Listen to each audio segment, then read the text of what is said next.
Film की कहानी हमें आज से 10,000 साल पहले के जापान में ले जाती है, जहाँ के खतरनाक और डरावने जंगलों में एक 10 साल का बच्चा भागता हुआ दिखाई देता है। कोई नहीं जानता था कि वो बच्चा इस घने जंगल तक कैसे पहुंचा और उसकी असलियत क्या है। गांव के लोगों का मानना था उसकी परवरिश इन जंगलों के खतरनाक और खून के प्यासे राक्षस टैंगो द्वारा की गई है, जिन्होंने उसे शैतानी शक्तियों के इल्म सिखाए हैं। एक दिन वही बच्चा आंखों राज्य के राजा आसानो को बेहोशी की हालत में नदी के किनारे मिलता है। राजा के समुराई तुरंत सतर्क हो जाते हैं और बच्चे को खतरा मानते हुए उसे वही मार डालने का सुझाव देते हैं। लेकिन राजा आसानो बच्चे को मारने के बजाय अपने महल में ले जाने का फैसला करता है और उसका नाम काई रखता है। उसने सोचा शायद इस बच्चे के अंदर कुछ ऐसा है जो फ्यूचर में आंखों राज्य के लिए महत्वपूर्ण साबित होगा। अब कहानी 10 साल आगे बढ़ती है और हम जवान काई को देखते हैं, जो अब एक मजबूत और बहादुर योद्धा बन चुका है। वो जंगल में समुराइयों के साथ एक विशाल और खतरनाक जानवर का शिकार करने आया होता है।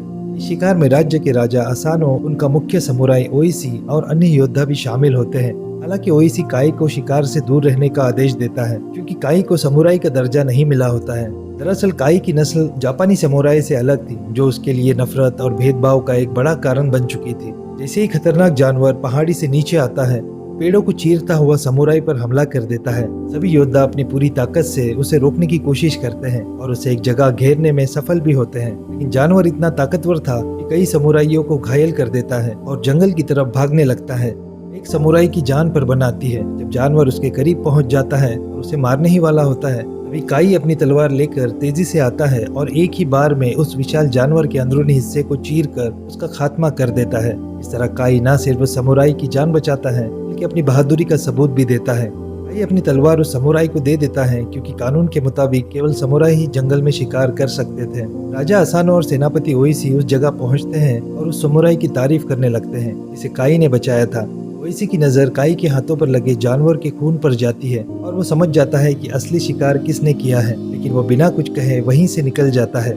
जैसे ही सब चले जाते हैं, काई अचानक एक सफेद लोमड़ी को देखता है, जिसकी चमकती हुई आंखें किसी गहरे रहस्य का इशारा देती हैं। असल में वो सफेद लोमड़ी नागन्ना सल्तनत के राजा कीरा की एक वीच यानी कि एक चुड़ैल है, जो काले जादू में माहिर है। और कीरा उसकी मदद से राजा आसानो का राज्य हथियाने की फिराक में था। अगले सीन में राजा आसानो और उनके समुराई सफलता पूर्वक शिकार से वापस अपने राज्य लौट आते हैं। इन सभी के बीच में तनाव बढ़ने लगता है, क्योंकि अगले दिन जापान के शोगुन सम्राट एक समारोह के लिए राज्य के दौरे पर आने वाले थे। राजा आसानो की बेटी राजकुमारी मीका काई से गहरा प्यार करती थी। वो रात को महल से निकलकर काई से मिलने चली जाती है। दोनों एक दूसरे से बहुत प्यार करते थे, लेकिन काई को लगता था कि वो मीका की योग्य नहीं है। वो मीका को तभी अपनाएगा जब वो एक समुराई बन जाएगा। रात को जब शोगुन सम्राट आसानो के राज्य में अपने सभी छोटे राजाओं के साथ प्रवेश करता है, उसमें नागन्ना का राजा कीरा भी शामिल होता है। काई की नजर फिर से उस विच पर पड़ती है, जो शोगुन सम्राट की दासियों के साथ में आई होती है। काई तुरंत सेनापति ओइसी से इस बारे में बात करता है और उसे चेतावनी देता है कि ये एक खतरनाक विच है जो काले जादू का इस्तेमाल करती है। लेकिन ओइसी काई की बातों को नजरअंदाज कर देता है। वो उसे ये कहकर शांत करता है कि ये सब उसकी कल्पना का हिस्सा है और उसे इन सब से दूर रहना चाहिए। शोगुन सम्राट दोनों राज्यों नागन्ना और आसानो के बीच तनाव को कम करने के लिए एक प्रतियोगिता की घोषणा करता है, जिसमें दोनों राज्यों के सबसे ताकतवर समुराई आमने सामने होंगे। ये कंपटीशन न केवल शक्ति के प्रदर्शन थी, बल्कि सम्राट के सामने अपनी वफादारी और बहादुरी साबित करने का एक मौका भी था। कंपटीशन से ठीक पहले नागन्ना की बीच अपनी चाल चलती है। वो आसानो के सबसे ताकतवर समुराई को अपने काले जादू से वश में करके बेहोश कर देती है, ताकि वो लड़ाई में हिस्सा न ले सके। ऐसे में काई को समुराई ना होते हुए भी मजबूरी में मैदान में उतरना पड़ता है। वो समुराई के कपड़े पहनकर लड़ने के लिए चला जाता है। लड़ाई की शुरुआत में काई अपने साहस और कुशलता से कीरा की समुराई का सामना करता है, लेकिन जल्द ही ये साबित हो जाता है कि कीरा का समुराई बहुत ज्यादा ताकतवर और तजुर्बेकार है। लड़ाई के दौरान अचानक काई का हेलमेट गिर जाता है और उसका चेहरा सबके सामने आ जाता है। जैसे ही लोग उसका चेहरा देखते हैं, चारों ओर सन्नाटा छा जाता है। ये वही बच्चा था जिसे लोग राक्षसों की औलाद मानते थे। उसकी पहचान सबके सामने जाहिर हो चुकी थी और ये किसी बड़े अपराध से कम नहीं था, क्योंकि काई समुराई नहीं था और फिर भी उसने नियमों का उल्लंघन करके मैदान में कदम रखा था। शोगुन तुरंत लड़ाई को रुकवा देता है और हुक्म देता है कि काई को इसकी इस गुस्ताखी के लिए सबके सामने सजा दी जाए। सम्राट के हुक्म पर काई को बेरहमी से पीटा जाता है। इस पूरे वाकये के दौरान ओइसी के बेटे को सच पता होता है, लेकिन वो चुपचाप खड़ा रहता है और कुछ भी नहीं कहता। रात होते ही विच दोबारा से अपने काले जादू की शक्तियों का इस्तेमाल करती है। इस बार वो कीरा के खून से एक खतरनाक मकड़ी को जन्म देती है, जो चुपके से जाकर राजा आसानो को काट लेती है, जिससे वो पूरी तरह से विच के काबू में आ जाता है। असानो इस जादू के असर से होश में नहीं रहता और वो नशे की हालत में बिना सोचे समझे कीरा पर तलवार से हमला कर देता है। कीरा जो पहले से ही इस प्लान का हिस्सा था, मौके का फायदा उठाकर तुरंत हंगामा खड़ा कर देता है और सभी को बुला लेता है। शोगुन राजा असानो को शांति भंग करने और हमला करने का दोषी ठहराते हुए वो बिना किसी जांच के असानो को मौत की सजा का फरमान सुना देता है। इतना ही नहीं, शोगुन अपने फैसले में असानो के राज्य को भी कीरा के हवाले कर देता है, जिससे नागन्ना का राजा कीरा अब असानो के पूरे राज्य का मालिक बन जाता है। ओइसी जो असानो की बेहद इज्जत करता था, उसे समझाने की कोशिश करता है कि ये सब काले जादू का असर है और कीरा की साजिश का हिस्सा है। लेकिन असानो अपने असूलों का पक्का था और उसने इसे अपनी जिम्मेदारी मानकर अगले दिन अपने कदीम समुराई रिवाजों का पालन करते हुए खुद को खत्म करने का फैसला कर लिया।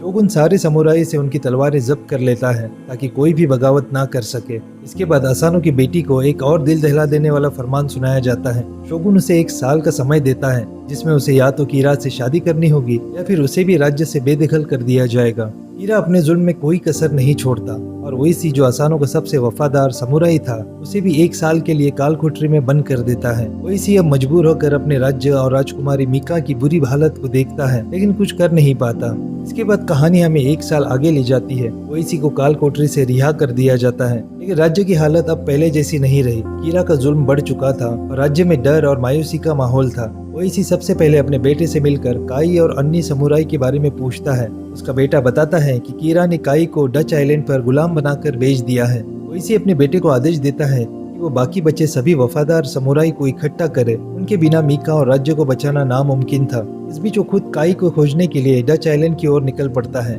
आइलैंड पर पहुंचने के बाद ओइसी देखता है कि काई गुलामी की जिंदगी जी रहा है और उसे खतरनाक राक्षस से लड़ने के लिए मजबूर किया गया है। काई उस राक्षस से लड़ते हुए अपनी पूरी ताकत झोंक देता है। राक्षस बेहद खतरनाक और ताकतवर होता है, लेकिन काई अपनी सूझबूझ और जंगी महारत का इस्तेमाल करते हुए आखिरकार राक्षस का सर काटकर उसे हरा देता है। लड़ाई खत्म होते ही ओइसी दौड़ता हुआ काई के पास जाता है।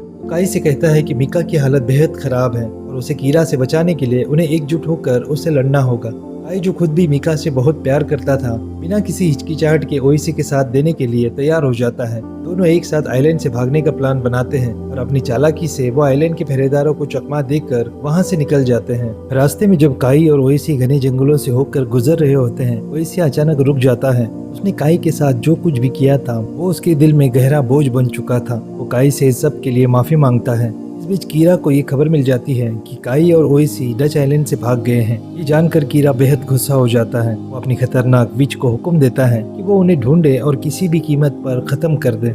दूसरी तरफ काई और ओइसी अपने बचे हुए समुराई के पास पहुंचते हैं। सभी समुराई अभी भी राजा असानो की मौत से दुखित है, लेकिन वो उन्हें कीरा के अत्याचार से लड़ने और अपने राज्य को बचाने के लिए तैयार करते हैं। काई कहता है, हमारा राज्य अब कीरा के कब्जे में है, लेकिन हम उसे वापस ले सकते हैं। ये हमारी आखिरी लड़ाई होगी। सभी समुराई काई और ओइसी के साथ लड़ने का फैसला करते हैं। वो प्लान बनाते हैं कि जब कीरा अपने किले से बाहर आकर मंदिर में पूजा करने जाएगा, तब वो उस पर हमला करेंगे। लेकिन मसला ये था कि उनके पास तलवारें नहीं थी और बिना हथियारों के वो लड़ाई नहीं जीत सकते थे। इसलिए काई एक छोटे गांव की ओर निकलता है, जहां सबसे बेहतरीन तलवारें बनती थी।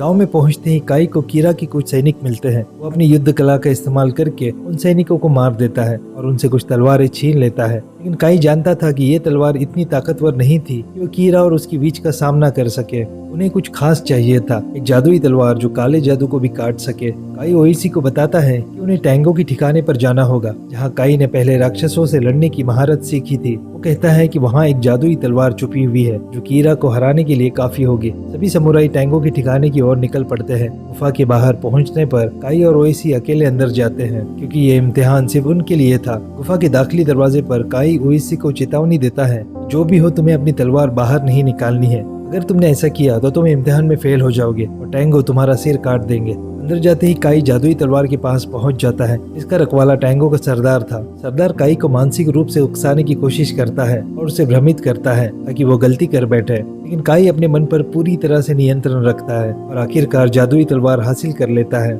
दूसरी तरफ ओइसी को गुफा के अंदर ध्यान मग्न टैंगो मिलते हैं। जैसे ओइसी गुफा में कदम रखता है, सारे टैंगो एक एक करके खड़े हो जाते हैं और उस पर हमला कर देते हैं। लेकिन ओइसी काई की बात को याद रखते हुए अपनी तलवार नहीं निकालता और सिर्फ अपने हाथों से उन टैंगो को हरा देता है। काई और ओइसी दोनों ही जादुई तलवार को लेकर गुफा से बाहर निकलते हैं। अब उनके पास वो ताकत थी जो कीरा और उसकी काले जादू वाले विच को हराने के लिए काफी थी।